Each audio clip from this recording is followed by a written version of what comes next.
Look at that. Light did not turn on. Okay. Let's try to make our own stage lights. I don't have any lights. I don't have a mic. Well, I do have a mic right now. You could say that. All right. So I need a chair. But for the meantime, let's go ahead and squat. So yeah, ladies, gents, good morning. It is I believe the 8th of April. I want to say it is almost 100 hours, and I just made a royalty food video. It's been nearly 2 months since I made it, but I've been kind of on a roll today because I started a second YouTube channel because things with looking for employment have not been going so well. As I tell you guys, I do not own a vehicle, so people will be like, "Oh, well, why don't you take the bus?" And I always answer back the same question: have you taken the bus? And oddly enough, it's always the same people that suggest that I take the bus. And you know who those people are? Those are the people that have never taken the bus themselves. So I'm not gonna sit here and listen to their shite, okay? I've taken the bus. I just took it the other day to run a couple errands in regards to a little, I'm gonna call it like a little gig economy job that I had that day. And I ended up losing my wallet. So I had to, now I gotta get another ID, which Delano Stephenson, which is the pharmacist at the closest pharmacy from me, which is only a kilometer walk, which I can do 10 minutes there, so round trip would be 20 minutes. He told me I better get my ID for the next time, but I haven't gotten approved for my supplemental nutrition assistant program benefits yet. I had to reapply, and the only reason I found out about that is because when I called to replace the EBT card, that's the electronic balance transfer card, um, I had they made me aware. They said, you're not getting any benefits this month. Speaking of the month of March, so I reapplied 21st of March, and right now we're on, I believe on the 8th of April. It is early Monday morning. I'm just gonna call it an all-nighter.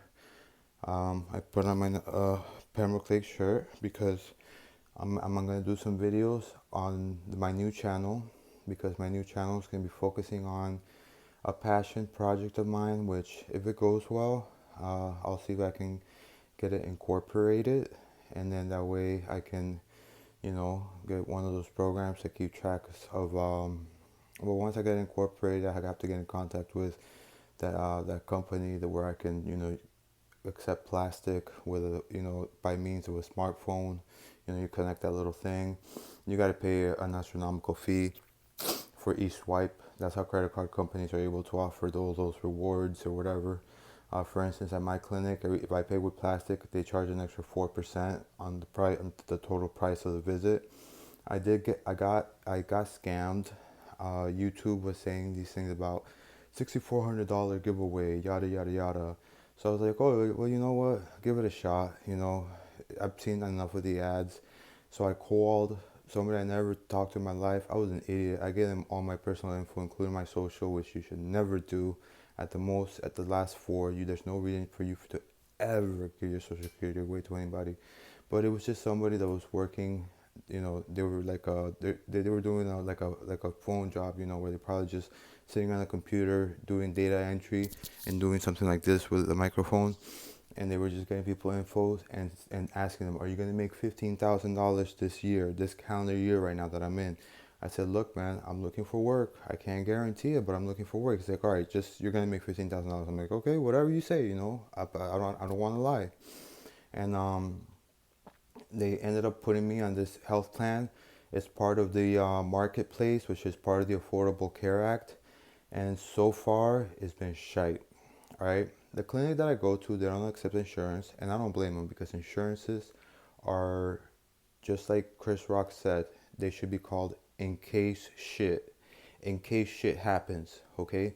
That's one of the reasons I don't like cars. If you have a car, automatically you have to have insurance, which is BS.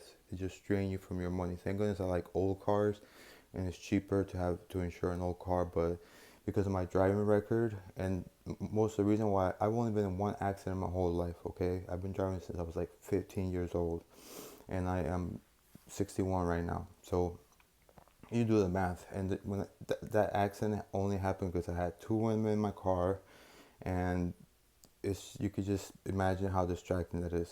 It was my common law, who is now the mother of our dearest child, who I just shot the Patreon video for, and also and her mother, because at the time her mother did not have a place to stay, so we were all living in my car at that time.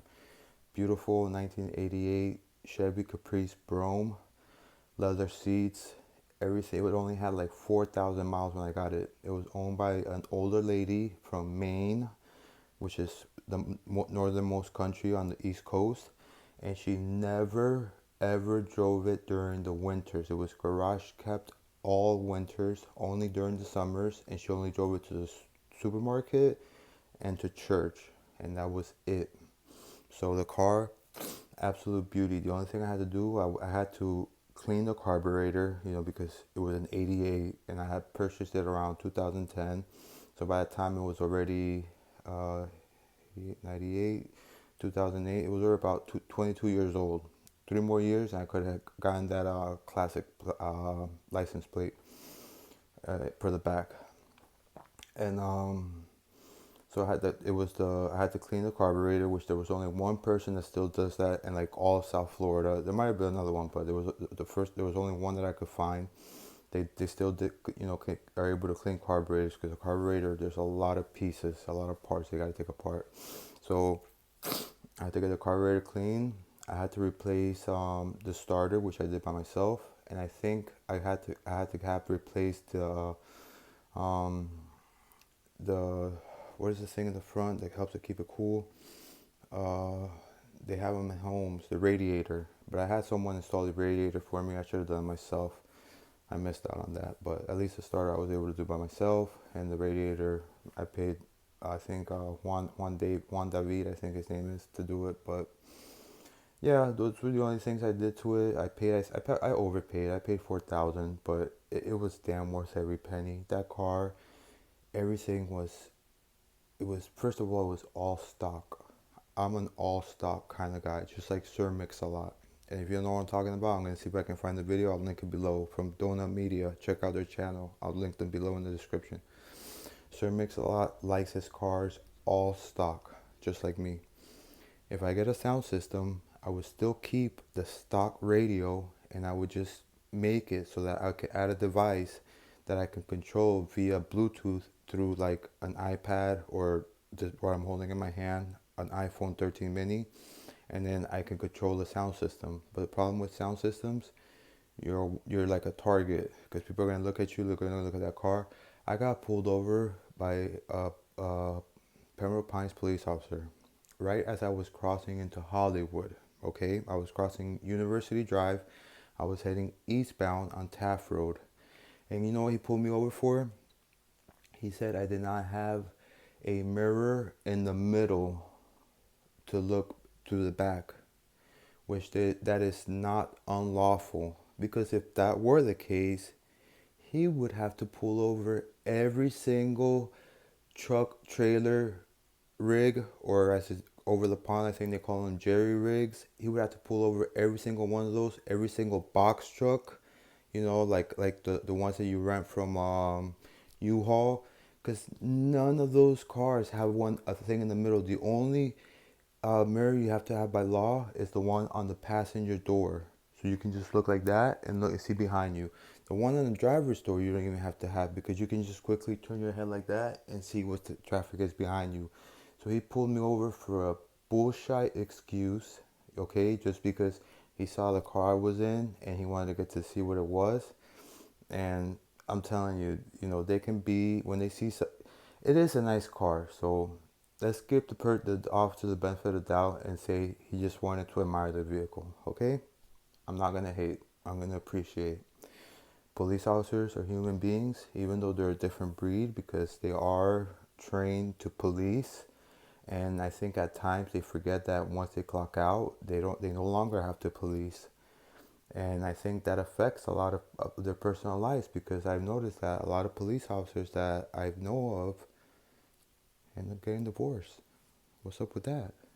Do they feel like when they come home, like they have some type of like superiority over their spouses? Um, Also, since they are a part of a gang, essentially, because they all wear the same uniform. Yeah, they have their internal affairs, but that's a different part of a gang within that gang. Everything that has to do with government, everything that has to do with the people that are trying to control us, the people that, set this fiat money for us to, barter with, instead of actually bartering with other items, which is more convenient. I'm not gonna say it's not, but all those people that are in charge, making up the rules and the things, they're all just taking orders from other people. And believe me, it's not their constituents. It is the top 0.1%, or the top 0.1%. Those people are the ones that pay attention to what laws and what bills are going to be passed, and then they go and they lobby. Lobby is a white word.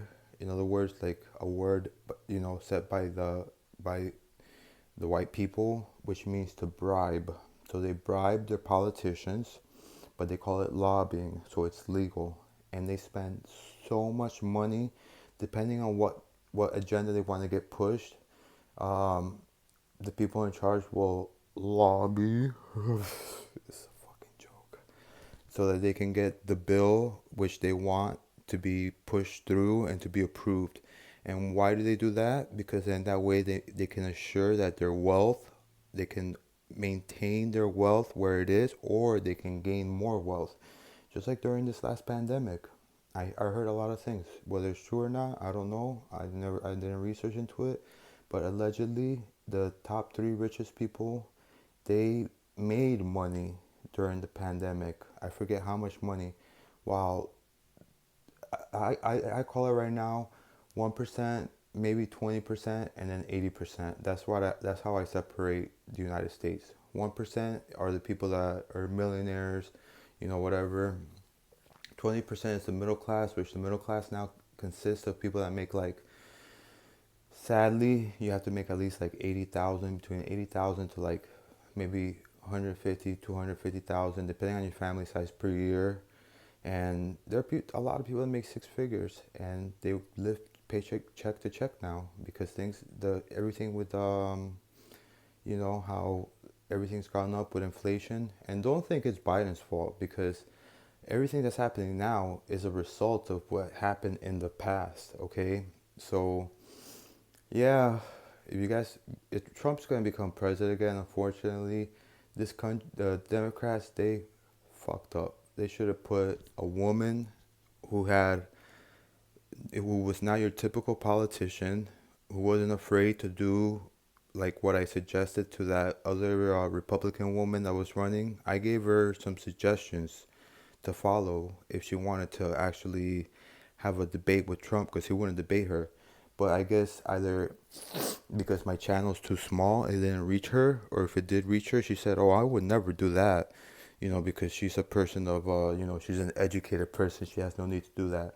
But what these people don't realize is these are not your typical politics anymore. These is what you call corrupt politics and passion politics.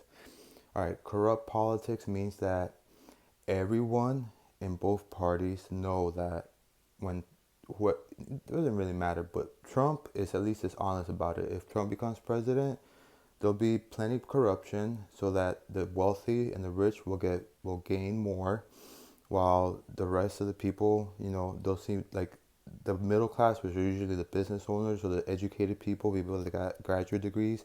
That's the 20%, or people that have got trades that are in demand. That's that 20%. They may, if they own their own businesses, or if they're able to save and manage their money well. But the bottom 80%, which is pretty much just about the whole country, people that work in the nation's largest employer, they have to depend on welfare.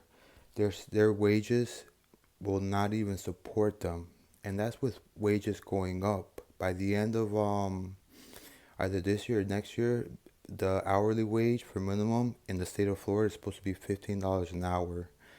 That is not enough to live in South Florida, you know. And someone like me, my wife, and myself too, we're both disabled. I'm mentally disabled. You know, I talk to you guys, and sometimes I may make sense, but a lot of times I don't. Everything I do is unscripted. Usually, just about. I might have scripted one video, and but nonetheless, I'm mentally unstable. I just realized that the other day, and I'll probably upload the video where I in the beginning I was talking about, go Trump, make America great again. But the truth is, while Trump is president, even if America doesn't become great, at least we can count on one thing. The rest of the world, the other superpowers, they're gonna fucking do great, okay?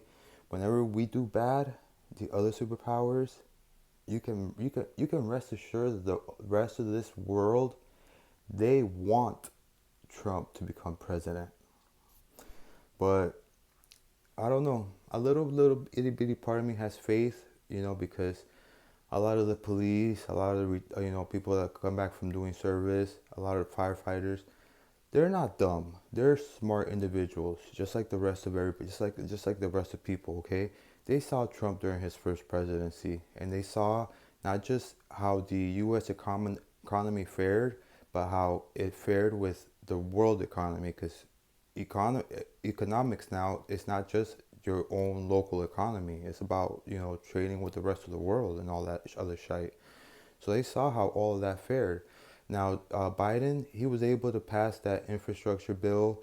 He's been trying to pass a bill for immigration, but, he's been having trouble, negotiating with the parties. And they're doing that on purpose because they're doing that, why?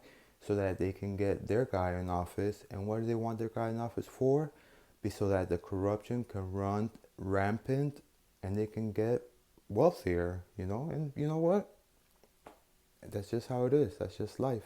But if Trump does become president, the only thing I ask, which I'm going to start doing, which I should start doing, and everybody should start doing, pray for the people that are in charge. Pray for the politicians, for the people that, for the commissioners, for the governors, for the representatives.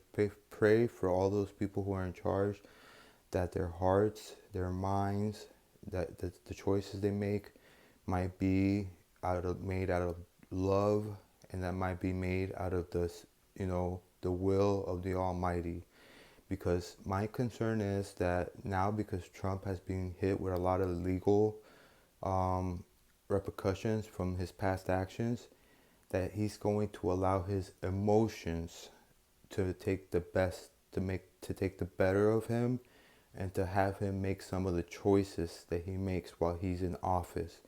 Now, granted, the president cannot do much. Everything has to go through the House and through Congress, but they still do have some power in there. Okay, they still have access to that nuclear button, even though they have to consult their Secretary of Defense. But at the end of the day, Trump, he's gonna do whatever he wants, because that's just how it is. Which makes you wonder, who is his team, by the way? All big politicians have a big team behind them. I wonder who's Trump's team is at this point. But anyways, see what happens. Today, like I said, I know it's Monday. It is I want to say the second week of April, and I want to say it's the 8th of April. All right, thank you, people. Ciao.